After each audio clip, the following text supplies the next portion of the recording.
This version of Hyrule is so special to me and arguably the most iconic. Even more iconic than the map of Zelda 1.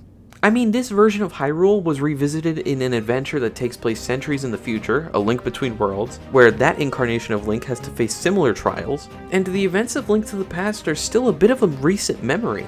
Also in Japan, this game was known as Triforce of the Gods 2, so technically this game is A Link Between Worlds or Zelda 3-2. And in more recent years, this Hyrule was revisited in Echoes of Wisdom, where it's been over a millennia since the other two adventures. The old Death Mountain froze over and became Hebra Mountain. It's revealed that the lack of Gorons in A Link to the Past was because they founded a new Death Mountain to the west. The Hylians probably just didn't know about it because it was so high up. You know, this also explains why Death Mountain is in different positions between Zelda 1 and Zelda 3, because the old Death Mountain just froze over and the Gorons moved there. Another setup Echoes of Wisdom made between the two versions of Hyrule is why Link suddenly appears in the southmost part of the map of Zelda 1. Beyond the southern wall of this area in Zelda 1 probably lies Sawthorn Village? It's Southern Village, whatever. Or at least what remains of it, since most of the villages in this era were destroyed.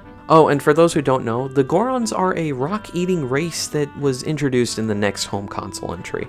Theories aside, it's incredible how this game bridges the gap between A Link to the Past's Hyrule and Zelda 1's Hyrule. And honestly, Zelda 1's Hyrule is the worst that any other Hyrule has had to endure. They just weren't ready. Why weren't they ready? It's because the events of Link to the Past and the games that follow lost the knowledge. With only a hint of past legends being ever recorded or at least found in the game, it had to be found through extensive research. The people of this era don't know about the heroes. They don't remember Ganon. Even the Sacred Relic, the entire war fought over it.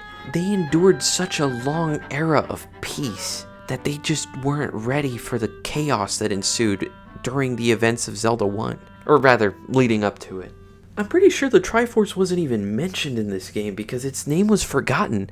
They just referred to it as Prime Energy. Aside from this game's impact on the overall story of Zelda, you can also see how it impacted the next game in the series, Link's Awakening, a game I actually never beat until a few months ago. While I was waiting for Echoes of Wisdom, I decided to finally beat this guy, just because I really wanted to put it on my backlog account. And also I felt like it was a Zelda game worth playing. Yeah, but it was a long wait for Echoes of Wisdom. My copy didn't arrive until October. Honestly though, solid game. Apparently it was originally planned to be a Game Boy D-make of A Link to the Past, but spiraled off into its own story. It's the same Link from Zelda 3, going off on an adventure overseas, and then being shipwrecked on Koholint Island.